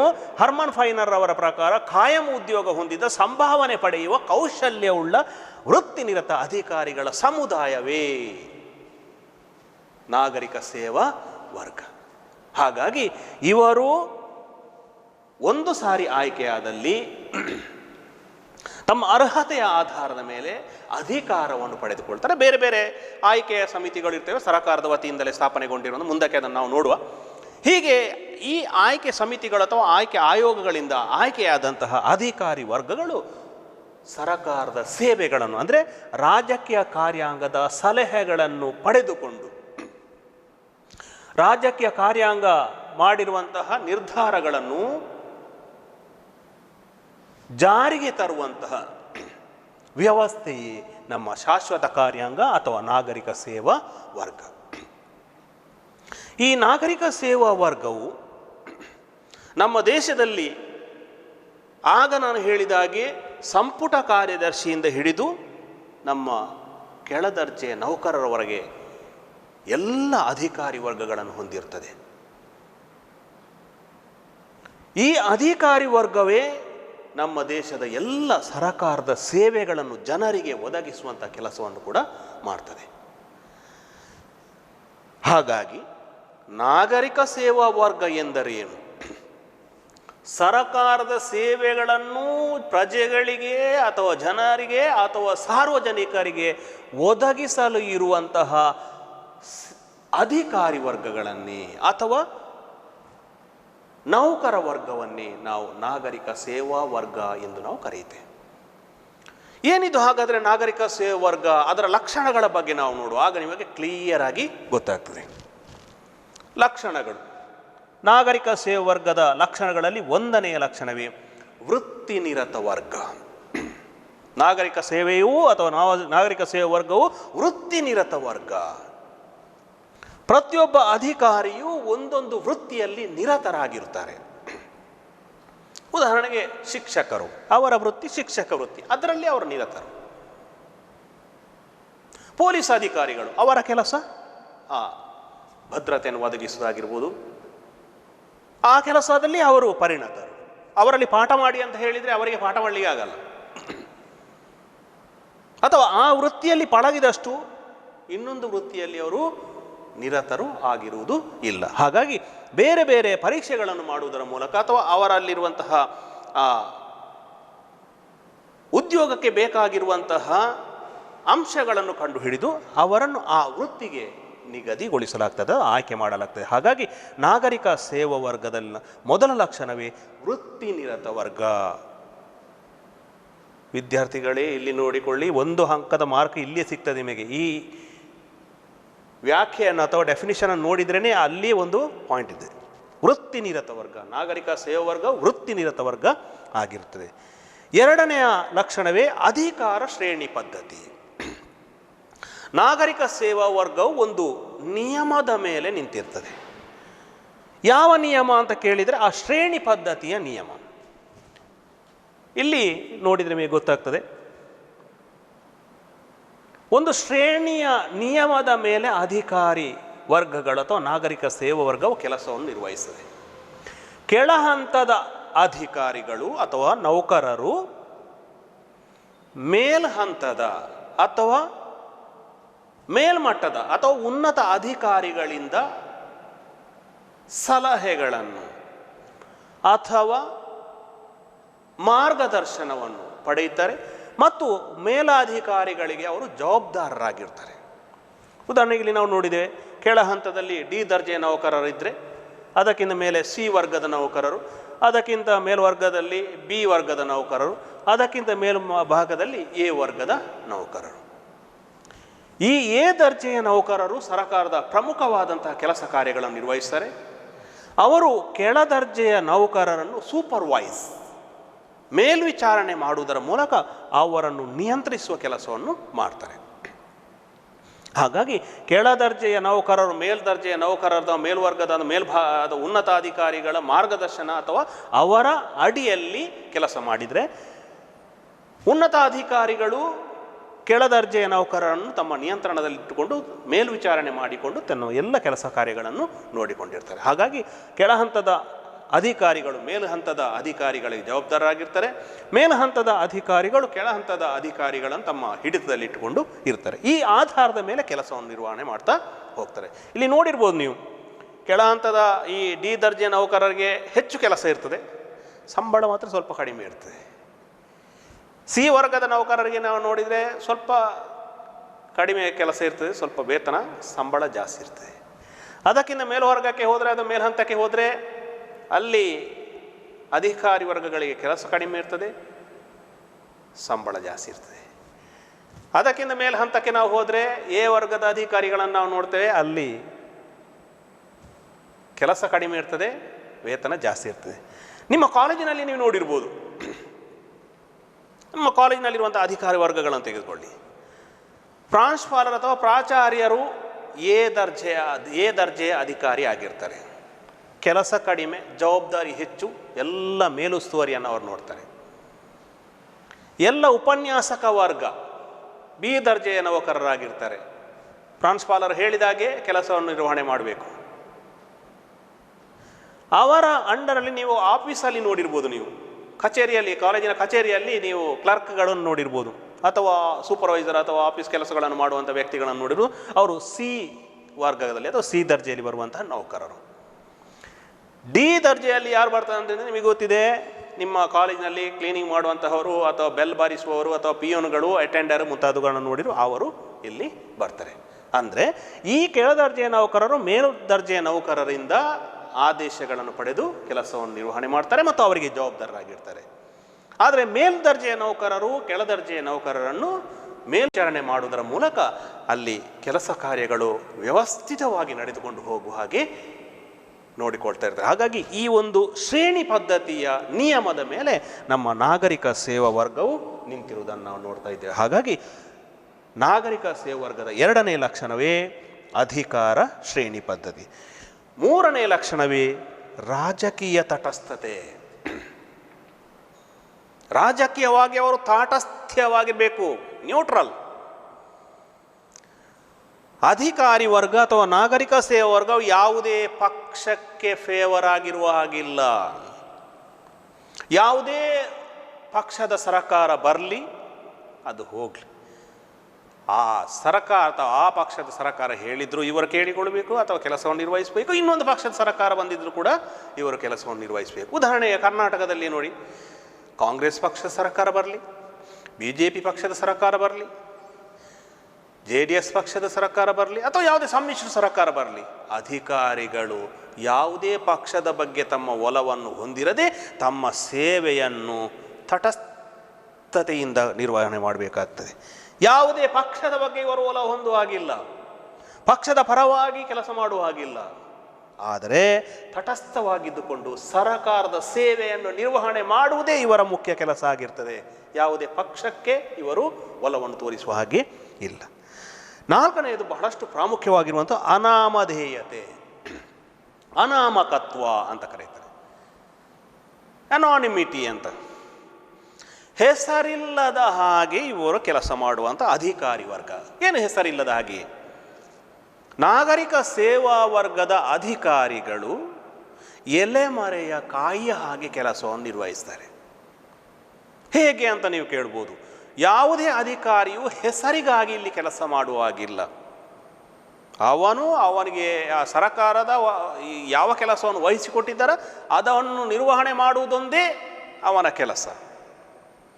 ಉದಾಹರಣೆಗೆ ನೋಡುವ, ನೀವು 10ನೇ ತರಗತಿಯಲ್ಲಿ ಪರೀಕ್ಷೆಗಳನ್ನು ಬರೆದಿದ್ದೀರಿ, ನಿಮಗೆ ಹಾಲ್ ಟಿಕೆಟ್ ಬಂದಿದೆ, ಪರೀಕ್ಷೆಗೆ ವ್ಯವಸ್ಥೆ ಆಗಿದೆ, ಆನ್ಸರ್ ಪೇಪರ್ ಬಂದಿದೆ, ಕ್ವಶನ್ ಪೇಪರ್ಗಳು ಬಂದಿವೆ, ಆನ್ಸರ್ ಪೇಪರ್ಗಳು ಬಂದಿವೆ, ಆ ಎಲ್ಲ ಪರೀಕ್ಷೆ ಆದ ನಂತರ ರಿಸಲ್ಟ್ ಅನೌನ್ಸ್ ಆಗಿದೆ, ಆಮೇಲೆ ಮಾರ್ಕ್ ಕಾರ್ಡ್ ಬಂದಿದೆ. ಈ ಎಲ್ಲ ಕೆಲಸಗಳನ್ನು ಯಾರು ಮಾಡಿದ್ದಾರೆ ಅಂತ ನಿಮಗೆ ಯಾರಿಗಾದರೂ ಗೊತ್ತಾ? ಯಾರಿಗೂ ಗೊತ್ತಿಲ್ಲ. ಯಾವುದೋ ಅಧಿಕಾರಿಗಳು ಎಲ್ಲೋ ಕೂತು ತಮ್ಮ ಕೆಲಸವನ್ನು ನಿರ್ವಹಣೆ ಮಾಡಿದ್ದಾರೆ, ನಿಮಗೆ ಆ ಎಲ್ಲ ಸೌಲಭ್ಯಗಳು ಸಿಗುವ ಹಾಗೆ ಆಗಿದೆ. ಅದೇ ರೀತಿಯಾಗಿ ನೀವು ಈಗ ಕಾಲೇಜಿಗೆ ಸೇರಬೇಕಿದ್ರೆ ನೀವು ಆದಾಯ ಪ್ರಮಾಣ ಪತ್ರ ತಂದಿದ್ದೀರಿ, ಜಾತಿ ಪ್ರಮಾಣ ಪತ್ರ ತಂದಿದ್ದೀರಿ, ಅಥವಾ ಆಧಾರ್ ಕಾರ್ಡ್ ತಂದಿದ್ದೀರಿ, ರೇಷನ್ ಕಾರ್ಡ್ ತಂದಿದ್ದೀರಿ. ಯಾರು ಮಾಡಿಕೊಟ್ಟಿದ್ದು, ಯಾರು ನಿಮಗೆ ಕಳಿಸಿದ್ದು, ಯಾರು ಇದನ್ನೆಲ್ಲ ಮಾಡಿದ್ದಾರೆ ಯಾರಿಗಾದರೂ ಗೊತ್ತಾ? ಯಾವ ಅಧಿಕಾರಿ ಇದಕ್ಕೆ ಕಾರಣ ಆಗಿದೆ ಅಂತ ಯಾರಿಗೂ ಕೂಡ ಗೊತ್ತಿಲ್ಲ. ಆದ್ದರಿಂದ ಅಧಿಕಾರಿ ವರ್ಗ ಅಥವಾ ನಾಗರಿಕ ಸೇವಾ ವರ್ಗದ ವ್ಯಕ್ತಿಗಳು ಅನಾಮಧೇಯರಾಗಿ, ಹೆಸರಿಲ್ಲದ ಹಾಗೆ, ಎಲೆಮರೆಯ ಕಾಯಿಯ ಹಾಗೆ ಅವರು ಕೆಲಸವನ್ನು ನಿರ್ವಹಿಸ್ತಾರೆ. ಯಾವುದೇ ಕೀರ್ತಿಗಾಗಿ ಅಥವಾ ಯಾವುದೇ ಹೆಸರಿಗಾಗಿ ಇವರು ಕೆಲಸವನ್ನು ನಿರ್ವಹಣೆ ಮಾಡುವ ಹಾಗೆ ಇಲ್ಲ. ಆದರೆ ಒಂದು ನೆನಪಿಟ್ಟುಕೊಳ್ಳಿ, ಇಲ್ಲಿ ಅವರು ತಮ್ಮ ಕೆಲಸ ಕಾರ್ಯವನ್ನು ನಿರ್ವಹಣೆ ಮಾಡುವಾಗ ಅವರು ಒಳ್ಳೆಯ ಕೆಲಸವನ್ನು ಮಾಡಿದರೆ ಆ ಕೀರ್ತಿ ಎಲ್ಲವೂ ಕೂಡ ಆ ರಾಜಕೀಯ ಕಾರ್ಯಾಂಗದ ಮುಖ್ಯಸ್ಥರಿಗೆ ಹೋಗ್ತದೆ. ರಾಜಕೀಯ ಕಾರ್ಯಾಂಗದಲ್ಲಿ ನೀವು ನೋಡಿದಿರಿ, ಪ್ರಧಾನಮಂತ್ರಿ ಮತ್ತು ಅವರ ಮಂತ್ರಿಮಂಡಲ ಇದ್ದರೆ ಒಂದೊಂದು ಇಲಾಖೆಗೆ ಒಬ್ಬೊಬ್ಬರು ಸಚಿವರು ಅಥವಾ ಖಾತೆಯನ್ನು ಹೊಂದಿದ್ದವರಿಗೆ ಆ ಖಾತೆಯಲ್ಲಿ ಕಾರ್ಯನಿರ್ವಹಿಸುವಂಥ ಎಲ್ಲ ಅಧಿಕಾರಿಗಳು ಮಾಡಿದಂಥ ಒಳ್ಳೆಯ ಕೆಲಸ ಇದ್ದರೆ ಆ ಒಳ್ಳೆಯ ಕೆಲಸವನ್ನು ಮಾಡಿದಾಗ ಆ ಇಲಾಖೆಯಲ್ಲಿ ಒಳ್ಳೆಯ ಅಭಿವೃದ್ಧಿ ಕಾರ್ಯಗಳಾದಾಗ ಆ ಹೆಸರು ಹೋಗುವುದು ಆ ಇಲಾಖೆಯಲ್ಲಿ ಕರ್ತವ್ಯ ನಿರ್ವಹಿಸಿದಂತಹ ಅಧಿಕಾರಿಗೆ ಅಲ್ಲ, ಬದಲಿಗೆ ಆ ಇಲಾಖೆಯ ಜವಾಬ್ದಾರಿಯನ್ನು ಹೊತ್ತಂತಹ ಆ ರಾಜಕೀಯ ವ್ಯಕ್ತಿ ಅಥವಾ ಆ ಸಚಿವ ಸಂಪುಟದ ಅಥವಾ ಸಚಿವರಿಗೆ ಅಥವಾ ಮಂತ್ರಿಗೆ ಅದು ಹೋಗ್ತದೆ. ಆ ಖಾತೆಯ ಆ ಇಲಾಖೆಯ ಜವಾಬ್ದಾರಿಯನ್ನು ಹೊತ್ತಂತಹ ಮಂತ್ರಿಗೆ ಆ ಹೆಸರು ಹೋಗ್ತದೆ. ಹಾಗಾಗಿ ಎಲ್ಲ ಅಧಿಕಾರಿಗಳು ಇಲ್ಲಿ ಎಲೆಮರೆಯ ಕಾಯಿಯಾಗಿ ಅನಾಮಧೇಯವಾಗಿ ಅಥವಾ ಹೆಸರು ಗೊತ್ತಿಲ್ಲದ ಹಾಗೆ ಅಥವಾ ಹೆಸರು ಯಾರೂ ಕೂಡ ತಮ್ಮನ್ನು ವ್ಯಕ್ತಪಡಿಸದ ಹಾಗೆ ಅಲ್ಲಿ ಅವರ ಕೆಲಸವನ್ನು ನಿರ್ವಹಣೆ ಮಾಡುತ್ತಾರೆ. ಇನ್ನೊಂದು ಪ್ರಮುಖವಾದ ಲಕ್ಷಣವೇ ನಿಷ್ಪಕ್ಷಪಾತತೆ. ನಾಗರಿಕ ಸೇವಾ ವರ್ಗವು ನಿಷ್ಪಕ್ಷಪಾತವಾಗಿ ತಮ್ಮ ಕೆಲಸವನ್ನು ನಿರ್ವಹಣೆ ಮಾಡಬೇಕು. ಯಾವುದೇ ಒಬ್ಬ ಸಾರ್ವಜನಿಕ ಬಂದಾಗ ಅವ ನಮ್ಮವ, ಅವ ನಮ್ಮ ಜಾತಿಯವ, ಅವ ನಮ್ಮ ಧರ್ಮದವ, ಅವ ನಮ್ಮ ಆತ್ಮೀಯ ಇಲ್ಲ. ನಿಷ್ಪಕ್ಷಪಾತವಾಗಿ ಯಾವುದೇ ಪಕ್ಷಪಾತವಿಲ್ಲದೆ ಸರಕಾರದ ಸೌಲಭ್ಯಗಳು ಏನಿವೆಯೋ ಅದನ್ನು ಎಲ್ಲರಿಗೂ ಕೂಡ ಅರ್ಹ ಯಾರ ವ್ಯಕ್ತಿಗಳಿದ್ದಾರೋ ಅವರಿಗೆ ಒದಗಿಸುವಂಥ ಕೆಲಸವನ್ನು ಮಾಡಬೇಕಾಗ್ತದೆ. ಯಾವುದೇ ಸಂದರ್ಭದಲ್ಲಿ ಇವರ ಪಕ್ಷಪಾತ ಮಾಡುವ ಹಾಗಿಲ್ಲ. ಯಾವುದೇ ಒಬ್ಬ ವ್ಯಕ್ತಿಗೆ ಫೇವರ್ ಆಗಿ ಅಥವಾ ಅವರ ಪರವಾಗಿ ವರ್ತನೆ ಮಾಡುವ ಹಾಗೆ ಇಲ್ಲ. ಸರಕಾರದ ಸೌಲಭ್ಯಗಳು ಸೇವೆಗಳು ಯಾರಿಗೆ ಸಿಗಬೇಕೋ ಅವರಿಗೆ ಒದಗಿಸುವುದಷ್ಟೇ ಅವರ ಕೆಲಸ ಆಗಿರ್ತದೆ. ಹಾಗಾಗಿ ನಿಷ್ಪಕ್ಷಪಾತವಾಗಿ ಅವರು ತಮ್ಮ ಕೆಲಸವನ್ನು ನಿರ್ವಹಣೆ ಮಾಡಬೇಕಾಗ್ತದೆ. ಆರನೆಯದು ಬಹಳಷ್ಟು ಪ್ರಾಮುಖ್ಯವಾಗಿರುವಂತಹದ್ದು ಸೇವಾ ಮನೋಭಾವದಲ್ಲಿ ಇರಬೇಕು. ಅವರು ನಾಗರಿಕ ಸೇವಾ ವರ್ಗದವರು ಸೇವಾ ಮನೋಭಾವನೆಯನ್ನು ಹೊಂದಿರುತ್ತಾರೆ. ತಮಗೆ ಕೊಟ್ಟಿರುವಂಥ ಕರ್ತವ್ಯ ಒಂದು ಅಥವಾ ಕೆಲಸ ಒಂದು, ಅದರ ಜೊತೆಗೆ ಸೇವಾ ಮನೋಭಾವನೆ ಇರಬೇಕು ಅವರಿಗೆ. ಯಾಕೆ ಸೇವಾ ಮನೋಭಾವನೆ ಇರಬೇಕು ಅಂತ ಹೇಳಿದರೆ, ಒಂದು ಸಾರಿ ನಾಗರಿಕ ಸೇವಾ ವರ್ಗಕ್ಕೆ ಆಯ್ಕೆಯಾದಲ್ಲಿ ಅವರು ದಿನದ 24 ಗಂಟೆ ಕೂಡ ಅವರು ನೌಕರನಾಗಿರ್ತಾರೆ, ಸರಕಾರದ ಅಧಿಕಾರಿಯ, ಯಾವ ಸಮಯ ಬಂದರೂ ಕೂಡ ತನ್ನ ಸೇವೆಯನ್ನು ಒದಗಿಸಲಿಕ್ಕೆ ಅವನು ರೆಡಿಯಾಗಿ ಇರಬೇಕಾಗ್ತದೆ. ಅವನ ಮನಸ್ಸಿನಲ್ಲಿ ಸೇವೆಯ ಮನೋಭಾವ ಇರಬೇಕಾಗ್ತದೆ. ಕರ್ತವ್ಯದ ಜೊತೆಗೆ ತನ್ನ ಕೆಲಸ ಏನಿದೆ ಅದರ ಜೊತೆಗೆ ಮನಪೂರ್ವಕವಾಗಿ ಆ ಸೇವೆಯನ್ನು ಒದಗಿಸುವಂಥ ವ್ಯವಸ್ಥೆಯು ಈ ನಾಗರಿಕ ಸೇವರ್ಗದ ಇನ್ನೊಂದು ಪ್ರಮುಖವಾದಂಥ ಲಕ್ಷಣ ಆಗಿರ್ತದೆ. 7ನೆಯ ಪ್ರಮುಖವಾದ ಲಕ್ಷಣವೇ ಶಾಶ್ವತ. ನಾಗರಿಕ ಸೇವಾ ವರ್ಗವು ಶಾಶ್ವತವಾಗಿರ್ತದೆ. ಅಧಿಕಾರಿಗಳು ಅಥವಾ ನಾಗರಿಕ ಸೇವಾ ವರ್ಗದ ನೌಕರರು ಅಥವಾ ಅಧಿಕಾರಿಗಳು ಒಂದು ಸಾರಿ ಆಯ್ಕೆಯಾದರೆ ಒಂದು ನಿರ್ದಿಷ್ಟಪಡಿಸಿದಂತಹ ಅರ್ಹತೆ ಇರ್ತದೆ. ಆ ಅರ್ಹತೆಯ ಆಧಾರದ ಮೇಲೆ ಒಂದು ಉದ್ಯೋಗಕ್ಕೆ ಒಂದು ಸಾರಿ ಆಯ್ಕೆಯಾದಲ್ಲಿ ಮುಂದಿನ ಸರ್ಕಾರ ನಿಗದಿಪಡಿಸಿದಂಥ ಅದು 60 ವರ್ಷ. ಭಾರತ ದೇಶದಲ್ಲಿ ಈಗ 60 ವರ್ಷ, ಹೆಚ್ಚಿನ ರಾಜ್ಯಗಳಲ್ಲಿ ಕೂಡ 60 ವರ್ಷ ಇದೆ. 60 ವರ್ಷದವರೆಗೆ ಅವನ ಉದ್ಯೋಗವು ಶಾಶ್ವತವಾಗಿ ಇರ್ತದೆ. ಯಾವುದೇ ಸಂದರ್ಭದಲ್ಲಿ ಅವನನ್ನು ಕೆಲಸದಿಂದ ತೆಗೆದುಹಾಕುವ ಹಾಗೆ ಇಲ್ಲ. ಅಥವಾ ಎಲ್ಲಿಯಾದರೂ ಕರ್ತವ್ಯ ಲೋಪ ಎಸಗಿದಲ್ಲಿ, ಸರಕಾರದ ಆದೇಶಗಳನ್ನು ಉಲ್ಲಂಘಿಸಿದಲ್ಲಿ, ಕಾನೂನಿನ ಮಿತಿಯನ್ನು ಮೀರಿದಲ್ಲಿ ಅವನನ್ನು ತೆಗೆದುಹಾಕುವಂತಹ ಅವಕಾಶ ಇರ್ತದೆ. ಆದರೆ ಅಲ್ಲಿಯ ತನಕ ಒಂದು ಸಾರಿ ಆಯ್ಕೆಯಾದರೆ ಶಾಶ್ವತವಾಗಿ ಅವರು ಕೆಲಸವನ್ನು ನಿರ್ವಹಣೆ ಮಾಡ್ತಾರೆ. ಆದರೆ ರಾಜಕೀಯ ಕಾರ್ಯಾಂಗದಲ್ಲಿ ನೋಡಿ, 5 ವರ್ಷ ಇದ್ದರೆ 5 ವರ್ಷ ಅವರ ಅಧಿಕಾರಾವಧಿ. ಅದು ಕೂಡ ಗ್ಯಾರಂಟಿ ನಮಗೆ ಹೇಳಲಿಕ್ಕೆ ಆಗುವುದಿಲ್ಲ. ಎಲ್ಲಿವರೆಗೆ ಬಹುಮತವನ್ನು ಹೊಂದಿರ್ತಾರೋ ಅಲ್ಲಿವರೆಗೆ ಮಾತ್ರ. ಆ ಬಹುಮತವನ್ನು ಕಳೆದುಕೊಂಡ ಕೂಡಲೇ ರಾಜಕೀಯ ಕಾರ್ಯಾಂಗ ಬಿದ್ದು ಹೋಗ್ತದೆ, ಮತ್ತೆ ಅವರು ಚುನಾವಣೆಗೆ ಸ್ಪರ್ಧಿಸಬೇಕಾಗ್ತದೆ. ಆದರೆ ನಮ್ಮ ಶಾಶ್ವತ ಕಾರ್ಯಾಂಗವಾಗಿ ಇರುವಂತಹ ನಾಗರಿಕ ಸೇವಾ ವರ್ಗವು 60 ವರ್ಷದವರೆಗೆ ಅಧಿಕಾರಿಗಳು ಯಾವುದೇ ಅಡೆತಡೆ ಇಲ್ಲದೆ ತಮ್ಮ ಕೆಲಸಗಳನ್ನು ನಿರ್ವಹಣೆ ಮಾಡ್ಬೋದು. ಹಾಗಾಗಿ ಇದು ಶಾಶ್ವತವಾಗಿಯೂ ಕೂಡ ಇರ್ತದೆ. ಇಲ್ಲಿ ನಾವು ನೋಡಿದ್ದೇವೆ ಶಾಶ್ವತ, ಕಾಯಂ. 8ನೆಯ ಲಕ್ಷಣವೇ ಕಾನೂನಿನ ಮಿತಿ. ನಾಗರಿಕ ಸೇವಾ ವರ್ಗವು ತಮ್ಮ ಕೆಲಸವನ್ನು ನಿರ್ವಹಣೆ ಮಾಡುವಾಗ ಒಂದು ಕಾನೂನಿನ ಮಿತಿ ಇರ್ತದೆ. ಆ ಕಾನೂನಿನ ಮಿತಿಯನ್ನು ಮೀರಿ ಅವರು ಹೋಗುವ ಹಾಗೆ ಇಲ್ಲ. ಒಂದೊಂದು ಇಲಾಖೆಯಲ್ಲಿ ಒಂದೊಂದು ರೀತಿಯ ಕಾನೂನುಗಳಿರ್ತವೆ. ಉದಾಹರಣೆಗೆ ಪೊಲೀಸ್ ಇಲಾಖೆಯಲ್ಲಿ ಒಂದು ಕಾನೂನು ಇದ್ದರೆ ಶಿಕ್ಷಣ ಇಲಾಖೆಯಲ್ಲಿ ಇನ್ನೊಂದು ರೀತಿಯ ಕಾನೂನು ಇರ್ತದೆ. ಉದಾಹರಣೆಗೆ ಯಾವುದೇ ಒಬ್ಬ ಶಿಕ್ಷಕನು ನಾನು 6 ಗಂಟೆ ಅಥವಾ 5 ಗಂಟೆ ನಂತರ ಕೂಡ ಕ್ಲಾಸ್ ಮಾಡ್ತಾನೆ ಅಂತ ಹೇಳಿದರೆ ಇದಕ್ಕೆ ಅವಕಾಶ ಇಲ್ಲ. ಅಥವಾ ನಾನು ಮನೆಗೆ ಹೋಗಿ ಪಾಠ ಮಾಡ್ತಾನೆ ಅಂತ ಹೇಳಿದರೆ ಇದಕ್ಕೆ ಅವಕಾಶ ಇಲ್ಲ. ಯಾವುದೇ ಒಬ್ಬ ವಿದ್ಯಾರ್ಥಿಗಳಿಗೆ ಹಲ್ಲೆ ಮಾಡುವಂತಹ ಅಧಿಕಾರ ಅಲ್ಲಿ ಇರುವುದು ಇಲ್ಲ. ಹಾಗಾಗಿ ಪ್ರತಿಯೊಬ್ಬ ನಾಗರಿಕ ಸೇವಾ ವರ್ಗದ ವ್ಯಕ್ತಿಯು ಕೂಡ ಅಥವಾ ಅಧಿಕಾರಿಯು ಕೂಡ ಕಾನೂನಿನ ಮಿತಿಗೆ ಒಳಪಟ್ಟು ತನ್ನ ಕೆಲಸವನ್ನು ಮಾಡಬೇಕು. ಅದನ್ನು ಮೀರಿ ಯಾರು ಕೂಡ ಕೆಲಸವನ್ನು ಮಾಡುವ ಹಾಗೆ ಇಲ್ಲ.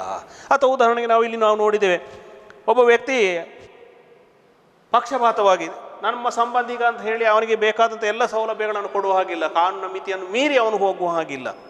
ಸರ್ಕಾರದ ವತಿಯಿಂದ ಯಾವ ಯಾವ ನಿಯಮಗಳನ್ನು ಜಾರಿಗೆ ತಂದಿದೆಯೋ ಆ ನಿಯಮಗಳಿಗೆ ಅನುಗುಣವಾಗಿಯೇ ಅವರು ಕೆಲಸವನ್ನು ನಿರ್ವಹಣೆ ಮಾಡಬೇಕು. ತಪ್ಪಿದಲ್ಲಿ ಅವನು ಕರ್ತವ್ಯ ಲೋಪಕ್ಕೆ ಒಳಪಡ್ತಾನೆ ಅಥವಾ ಕರ್ತವ್ಯ ಲೋಪ ಎಸಗಿದ ಹಾಗೆ ಆಗ್ತದೆ. ಕರ್ತವ್ಯ ಲೋಪಕ್ಕೆ ಒಳಪಟ್ಟಾಗ ಅವನನ್ನು ಸೇವೆಯಿಂದ ಅಮಾನತುಗೊಳಿಸುವಂಥ ಅಧಿಕಾರ ಸರಕಾರಕ್ಕೆ ಇದೆ. ಹಾಗಾಗಿ ಪ್ರತಿಯೊಬ್ಬ ನಾಗರಿಕ ಸೇವರ್ಗದ ಅಧಿಕಾರಿಯು ಕೂಡ ಕಾನೂನಿನ ಮಿತಿಗೆ ಒಳಪಟ್ಟು ಅವನ ಕೆಲಸವನ್ನು ನಿರ್ವಹಣೆ ಮಾಡಬೇಕಾಗ್ತದೆ. 9ನೆಯದಾಗಿ ಬಹಳಷ್ಟು ಆಗಿರುವಂತಹ ಲಕ್ಷಣ ವಿಶೇಷ ತರಬೇತಿ. ಉದಾಹರಣೆಗೆ ನಮ್ಮಲ್ಲಿರುವಂತಹ ಎಲ್ಲ ಜನರು ಕೂಡ ವಿದ್ಯಾಭ್ಯಾಸವನ್ನು ಪಡೀತಾರೆ. ವಿದ್ಯಾಭ್ಯಾಸವನ್ನು ಪಡೆದ ಸಂದರ್ಭದಲ್ಲಿ ಪ್ರತಿಯೊಬ್ಬರಲ್ಲಿಯೂ ಕೂಡ ಎಲ್ಲ ಅರ್ಹತೆಗಳು ಇರುವುದಿಲ್ಲ. ಉದಾಹರಣೆಗೆ ನಿಮ್ಮಲ್ಲಿ ಈಗ ನೋಡಿರ್ಬೋದು, ನೀವೀಗ ಪೊಲೀಸ್ ಇಲಾಖೆಗೆ ಹೋಗ್ತೇವೆ ಅಂತ ಹೇಳಿ ಅಥವಾ ಪೊಲೀಸ್ ಇಲಾಖೆಯಲ್ಲಿ ನಮಗೆ ಉದ್ಯೋಗ ಬೇಕಂತ ಹೇಳಿದರೆ ನೀವು ಮೊದಲೇ ಪೊಲೀಸಿನ ಎಲ್ಲ ಆ ಲಕ್ಷಣಗಳನ್ನು ಹೊಂದಿರುವುದಿಲ್ಲ ಅಥವಾ ಅರ್ಹತೆಗಳನ್ನು ಹೊಂದಿರುವುದಿಲ್ಲ. ನೀವೊಬ್ಬ ಉಪನ್ಯಾಸಕ ಆಗ್ತಾ ಅಂತ ಬಯಸಿದರೆ ನಿಮಗೆ ಈಗಲೇ ನೀವು ಉಪನ್ಯಾಸ ಮಾಡಲಿಕ್ಕೆ ನಿಮಗೆ ಬರಲ್ಲ. ಅದಕ್ಕೆ ಬೇಕಾಗಿ ವಿಶಿಷ್ಟವಾದಂಥ ತರಬೇತಿಯನ್ನು ನೀಡಬೇಕಾಗ್ತದೆ. ಆ ತರಬೇತಿಯನ್ನು ಪಡೆದಂತಹ ವ್ಯಕ್ತಿಗಳು ಈ ನಾಗರಿಕ ಸೇವಾ ವರ್ಗದ ಅಧಿಕಾರಿಗಳಾಗಿರ್ತಾರೆ. ಉದಾಹರಣೆಗೆ ನೋಡಿ, ಒಬ್ಬ ಉಪನ್ಯಾಸಕ ಅಥವಾ ಒಬ್ಬ ಶಿಕ್ಷಕ ಆಗಬೇಕಾದ್ರೆ ಅವರಿಗೆ ಶಿಕ್ಷಣ ತರಬೇತಿ ನೀಡಲಾಗ್ತದೆ. ಒಬ್ಬ ಪೊಲೀಸ್ ಅಧಿಕಾರಿಯಾಗಿ ಆಯ್ಕೆಯಾದಾಗ ಅವನು ಬೇರೆ ಬೇರೆ ಪರೀಕ್ಷೆಗಳನ್ನು ಮಾಡಿ ಆಯ್ಕೆ ಮಾಡ್ತಾರೆ. ಆಯ್ಕೆ ಮಾಡಿದ ನಂತರ ಅವನನ್ನು ತರಬೇತಿಗೆ ಕಳುಹಿಸ್ತಾರೆ. ತರಬೇತಿ ಪಡೆದ ನಂತರನೇ ಆತನನ್ನು ಕರ್ತವ್ಯಕ್ಕೆ ನಿಯೋಜನೆಗೊಳಿಸ್ತಾರೆ. ಜೊತೆಗೆ ಇದು ಇನ್ ಸರ್ವಿಸ್ ಅಂತ ಕೂಡ ಕರೀತೇವೆ. ಸೇವೆಯಲ್ಲಿ ಇರುವಾಗಲೇ ಮತ್ತೆ ಮತ್ತೆ ಮತ್ತೆ ಮತ್ತೆ ಮತ್ತೆ ಮತ್ತೆ ತರಬೇತಿಯನ್ನು ಕೊಡಲಾಗ್ತಾ ಇರ್ತದೆ. ಕಾಲಕ್ಕೆ ತಕ್ಕ ಹಾಗೆ, ಸಮಯಕ್ಕೆ ತಕ್ಕ ಹಾಗೆ ಅವರನ್ನು ತರಬೇತಿಗೊಳಿಸಿ ಆ ಎಲ್ಲ ಕೆಲಸ ಕಾರ್ಯಗಳನ್ನು ನಿರ್ವಹಣೆ ಮಾಡುವಂತಹ ಅವಕಾಶವನ್ನು ಮಾಡಿಕೊಡಲಾಗ್ತದೆ. ಉದಾಹರಣೆಗೆ ಇನ್ನೊಂದು ಉದಾಹರಣೆ ನಾವು ನೋಡುವುದಿದ್ರೆ, ಯಾವುದೇ ಒಬ್ಬ ದೈಹಿಕ ಶಿಕ್ಷಣ ಶಿಕ್ಷಕರಿದ್ದಾರೆ ಎಂದು ಇಟ್ಕೊಳ್ಳಿ. ಒಂದು ಸಾರಿ ಆಯ್ಕೆ ಆದ ಕೂಡಲೇ, ಆಯ್ಕೆ ಆಗುವಾಗಲೇ ಅವರು ಎಲ್ಲದ ಅರ್ಹತೆಗಳನ್ನು ಹೊಂದಿರುವುದಿಲ್ಲ. ಆದರೆ ಅವರು BPEd ಅಥವಾ ಯಾವುದೋ ದೈಹಿಕ ಶಿಕ್ಷಣಕ್ಕೆ ಸಂಬಂಧಪಟ್ಟಂತಹ ತರಬೇತಿಯನ್ನು ಪಡೆದಾಗ ಮಾತ್ರ ಅವರು ಒಬ್ಬರು ದೈಹಿಕ ಶಿಕ್ಷಕ ಆಗಲಿಕ್ಕೆ ಸಾಧ್ಯ ಆಗ್ತದೆ. ಮಿಲಿಟರಿ ಸೇರುವಾಗ, ಮಿಲಿಟರಿ ಅಥವಾ ಸೇನೆಗೆ ಸೇರುವಾಗಲೇ ಅವನು ಸೈನಿಕ ಆಗಿರುವುದಿಲ್ಲ. ಸೇನೆಗೆ ಸೇರುವಾಗ ನಿಮ್ಮ ಹಾಗೆ ಸಾಮಾನ್ಯ ವ್ಯಕ್ತಿಯಾಗಿರ್ತಾನೆ. ಸೇನೆಗೆ ಸೇರಿದ ನಂತರ ತರಬೇತಿಯನ್ನು ನೀಡಲಾಗ್ತದೆ. ತರಬೇತಿ ನೀಡಿದ ನಂತರ ಮಾತ್ರ ಅವನ ಕೆಲಸದಲ್ಲಿ, ಅವನ ಕರ್ತವ್ಯದಲ್ಲಿ ಅವನು ಪಳಗ್ತಾನೆ ಅಥವಾ ಅದರಲ್ಲಿ ಅನುಭವವನ್ನು ಪಡೆದುಕೊಂಡು ಯಾವ ಕೆಲಸವನ್ನು ಹೇಗೆ ನಿರ್ವಹಣೆ ಮಾಡಬೇಕು, ಯಾವ ರೀತಿಯಾಗಿ ತಾನು ಕರ್ತವ್ಯವನ್ನು ನಿರ್ವಹಣೆ ಮಾಡಬೇಕು ಅಂತ ಹೇಳಿ ಅವನಿಗೆ ವಿಶೇಷ ತರಬೇತಿ ಸಿಗ್ತದೆ. ಹಾಗಾಗಿ ನಾಗರಿಕ ಸೇವಾ ವರ್ಗದ ಎಲ್ಲ ಅಧಿಕಾರಿಗಳು ಕೂಡ ಅವರವರ ವೃತ್ತಿಗೆ ಅನುಗುಣವಾಗಿ ಅವರಿಗೆ ವಿಶೇಷ ತರಬೇತಿಯನ್ನು ನೀಡಲಾಗ್ತದೆ. ಉದಾಹರಣೆಗೆ ಭಾರತ ದೇಶದಲ್ಲಿ ನಾವು ನೋಡಿದ್ದೇವೆ ಕೆಲವು ತರಬೇತಿ ಸಂಸ್ಥೆಗಳು.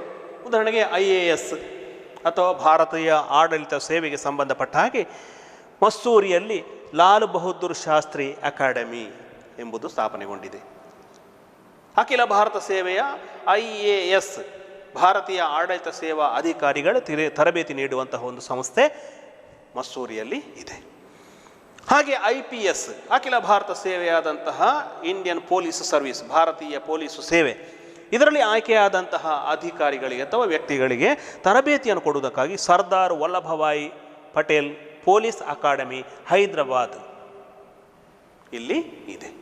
ಹಾಗಾಗಿ ಬೇರೆ ಬೇರೆ ನೌಕರರಿಗೆ, ಬೇರೆ ಬೇರೆ ಅಧಿಕಾರಿಗಳಿಗೆ ತರಬೇತಿಯನ್ನು ನೀಡುವಂತಹ ಬೇರೆ ಬೇರೆ ಸಂಸ್ಥೆಗಳನ್ನು ನಮ್ಮ ದೇಶದಲ್ಲಿ ನಾವು ನೋಡ್ತಾ ಇದ್ದೇವೆ. ಹಾಗಾಗಿ ನಾಗರಿಕ ಸೇವಾ ವರ್ಗದ ಲಕ್ಷಣಗಳು 9 ಇವೆ.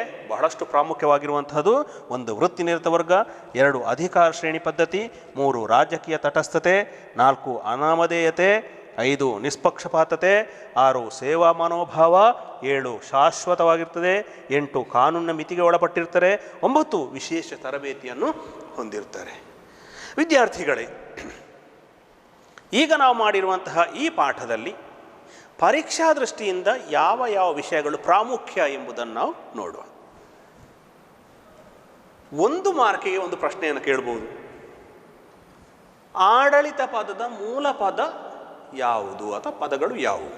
ಆ್ಯಡ್ ಮತ್ತು ಮಿನಿಸ್ಟರ್. ಆ್ಯಡ್ ಅಂದರೆ ಸಾರ್ವಜನಿಕ, ಮಿನಿಸ್ಟರ್ ಅಂದರೆ ಸೇವೆ.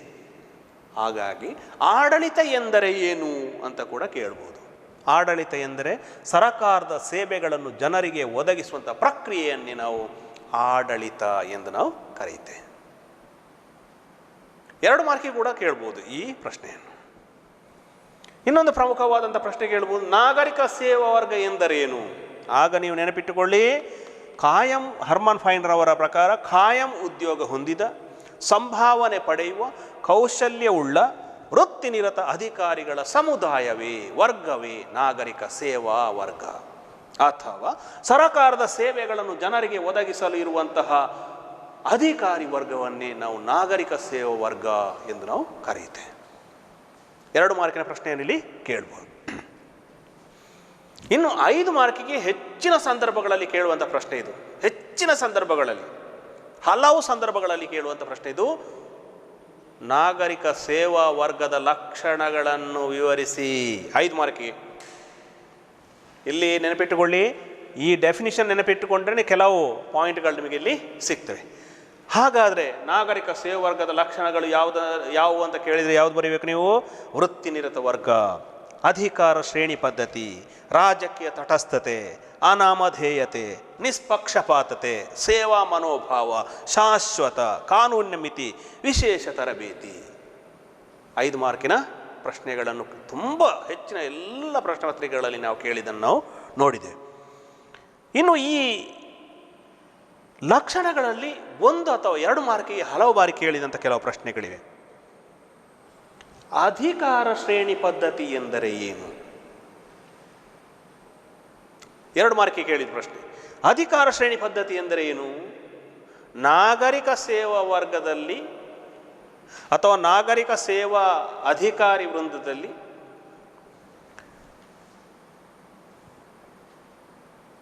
ಎ ಬಿ ಸಿ ಡಿ ಎಂಬ ಶ್ರೇಣೀಕೃತವಾದಂಥ ನಿಯಮಕ್ಕೆ ಒಳಪಟ್ಟಂತಹ ವ್ಯವಸ್ಥೆಯನ್ನೇ, ಅಥವಾ ಅಧಿಕಾರಿ ವರ್ಗ ಕೆಳದರ್ಜೆಯ ಅಧಿಕಾರಿಗಳು ಮೇಲ್ದರ್ಜೆಯ ಅಧಿಕಾರಿಗಳಿಗೆ ಜವಾಬ್ದಾರರಾಗಿರುವ ಹಾಗೆ, ಅಥವಾ ಮೇಲ್ದರ್ಜೆಯ ಅಧಿಕಾರಿಗಳು ಕೆಳದರ್ಜೆಯ ಅಧಿಕಾರಿಗಳನ್ನು ಮೇಲ್ವಿಚಾರಣೆ ಮಾಡಿಕೊಳ್ಳುವ ಹಾಗೆ ಇರುವಂಥ ಶ್ರೇಣೀಕೃತ ವ್ಯವಸ್ಥೆಯನ್ನೇ ನಾವು ಅಧಿಕಾರ ಶ್ರೇಣಿ ಪದ್ಧತಿ ಎಂದು ನಾವು ಕರೆಯುತ್ತೇವೆ. ರಾಜಕೀಯ ತಟಸ್ಥತೆ ಎಂದರೇನು ಅಂತ ಕೂಡ ಕೆಲವು ಸಂದರ್ಭಗಳಲ್ಲಿ ಕೇಳಿದ್ದಾರೆ. 2 ಅಂಕದ ಪ್ರಶ್ನೆ. ನಾಗರಿಕ ಸೇವಾ ವರ್ಗವು ಯಾವುದೇ ಪಕ್ಷಕ್ಕೆ ತಮ್ಮ ಒಲವನ್ನು ತೋರದೆ ತಟಸ್ಥವಾಗಿ ಕೆಲಸವನ್ನು ನಿರ್ವಹಣೆ ಮಾಡುವುದನ್ನೇ ರಾಜಕೀಯ ತಟಸ್ಥತೆ ಅಂತ ನಾವು ಕರೆಯುತ್ತೇವೆ. ಇನ್ನು ಹೆಚ್ಚು ಸಂದರ್ಭದಲ್ಲಿ ಕೇಳಿದ ಪ್ರಶ್ನೆ ಅನಾಮಧೇಯತೆ ಎಂದರೇನು ಅಥವಾ ಅನಾಮಕತ್ವ ಎಂದರೇನು? ಹಲವು ಸಾರಿ ಕೇಳಿದ್ದಾರೆ ಈ ಪ್ರಶ್ನೆ. 2 ಅಂಕದ ಪ್ರಶ್ನೆ ಇದು. ಅನಾಮಕತ್ವ ಅಥವಾ ಅನಾಮಧೇಯತೆ ಎಂದರೇನು? ನಾಗರಿಕ ಸೇವಾ ವರ್ಗದ ಅಧಿಕಾರಿಗಳು ಯಾವುದೇ ಹೆಸರನ್ನು ಬಯಸದೆ ಎಲೆಮರೆಯ ಕಾಯಿಯ ಹಾಗೆ ಕರ್ತವ್ಯ ನಿರ್ವಹಿಸುವುದನ್ನೇ ನಾವೇನೆಂದು ಕರೆಯುತ್ತೇವೆ? ಅನಾಮಧೇಯತೆ ಅಥವಾ ಅನಾಮಕತ್ವ ಎಂದು ನಾವು ಕರೆಯುತ್ತೇವೆ. ಹಾಗಾಗಿ ಇಷ್ಟು ಮುಖ್ಯವಾಗಿ ಅಧಿಕಾರ ಶ್ರೇಣಿ ಪದ್ಧತಿ ಎಂದರೇನು ಅಂತ ಕೇಳ್ಬೋದು, ರಾಜಕೀಯ ತಟಸ್ಥತೆ ಎಂದರೇನು ಅಂತ ಕೇಳ್ಬೋದು, ಅನಾಮಧೇಯತೆ ಅಂತ ಕೇಳ್ಬೋದು, ನಿಷ್ಪಕ್ಷಪಾತತೆ ಅಂದರೆ ಏನು ಅಂತ ಕೂಡ ಕೇಳುವ ಸಾಧ್ಯತೆಗಳಿವೆ, ಆದರೆ ನಿಮಗೆ ಗೊತ್ತಿದೆ. ಇನ್ನು 1 ಮಾರ್ಕಿಗೆ ಇಲ್ಲಿ ಒಂದು ಪ್ರಶ್ನೆಯನ್ನು ಕೇಳ್ಬೋದು. ಲಾಲ್ ಬಹದ್ದೂರ್ ಶಾಸ್ತ್ರಿ ಅಥವಾ IAS ಅಧಿಕಾರಿಗಳಿಗೆ ತರಬೇತಿ ನೀಡುವಂತಹ ತರಬೇತಿ ಕೇಂದ್ರ ಎಲ್ಲಿದೆ? ಲಾಲ್ ಬಹದ್ದೂರ್ ಶಾಸ್ತ್ರಿ ಅಕಾಡೆಮಿ ಮಸ್ಸೂರಿಯಲ್ಲಿದೆ. ಪೊಲೀಸ್ ಅಧಿಕಾರಿಗಳಿಗೆ ಅಥವಾ IPS ಅಧಿಕಾರಿಗಳಿಗೆ ತರಬೇತಿ ನೀಡುವಂತಹ ತರಬೇತಿ ಕೇಂದ್ರ ಎಲ್ಲಿದೆ? Sardar Vallabhbhai Patel police academy Hyderabad. ಇಷ್ಟನ್ನು ನೆನಪಿನಲ್ಲಿ ಇಟ್ಟುಕೊಳ್ಳಿ. ಹಾಗಾಗಿ ವಿದ್ಯಾರ್ಥಿಗಳೇ, ಅಡ್ಮಿನಿಸ್ಟ್ರೇಷನ್ ಎಂದರೇನು ಅಥವಾ ಆಡಳಿತ ಎಂದರೇನು? ಸರಕಾರದ ಸೇವೆಗಳನ್ನು ಜನರಿಗೆ ಒದಗಿಸುವಂತಹ ಪ್ರಕ್ರಿಯೆಯನ್ನೇ ಆಡಳಿತ ಎಂದು ನಾವು ಕರೆಯುತ್ತೇವೆ. ಆಡಳಿತ ಪದದ ಮೂಲ ಪದಗಳು ಲ್ಯಾಟಿನ್ ಭಾಷೆ ಆ್ಯಡ್ ಮತ್ತು ಮಿನಿಸ್ಟರ್. ಆ್ಯಡ್ ಅಂದರೆ ಸಾರ್ವಜನಿಕ, ಮಿನಿಸ್ಟರ್ ಅಂದರೆ ಸೇವೆ. ಹಾಗಾಗಿ ಆಡಳಿತ ಎಂದರೆ ಸರಕಾರದ ಸೇವೆಗಳನ್ನು ಜನರಿಗೆ ಒದಗಿಸುವಂಥ ಪ್ರಕ್ರಿಯೆ ಆಡಳಿತ. ಇನ್ನು ನಾಗರಿಕ ಸೇವೆ ಎಂದರೆ ಏನು ಅಂತ ಕೂಡ ಕೇಳ್ಬೋದು. ನಾಗರಿಕ ಸೇವೆ ಅಂದರೆ ಹರ್ಮನ್ ಫೈಂಡ್ ಅವರ ಪ್ರಕಾರ ಅದೇ ಡೆಫಿನಿಷನ್ ಇಟ್ಕೊಳ್ಳಿ, ಯಾಕೆಂದರೆ ಇದು ಕೂಡ ನಿಮಗೆ ಸಿಗ್ತದೆ. ಕಾಯಂ ಉದ್ಯೋಗ ಹೊಂದಿದ ಸಂಭಾವನೆ ಪಡೆಯುವ ಕೌಶಲ್ಯವುಳ್ಳಂತಹ ವೃತ್ತಿನಿರತ ಅಧಿಕಾರಿಗಳ ಸಮುದಾಯವೇ ನಾಗರಿಕ ಸೇವಾ ವರ್ಗ. ಹಾಗಾಗಿ ವಿದ್ಯಾರ್ಥಿಗಳಿಗೆ ಪರೀಕ್ಷೆ ದೃಷ್ಟಿಯಿಂದ ಇದು ಬಹಳಷ್ಟು ಪ್ರಾಮುಖ್ಯವಾಗಿರುವಂತಹ ಅಂಶಗಳಾಗಿರುವ ಕಾರಣ ದಯವಿಟ್ಟು ನೆನಪಿನಲ್ಲಿ ಇಟ್ಟುಕೊಳ್ಳಿ.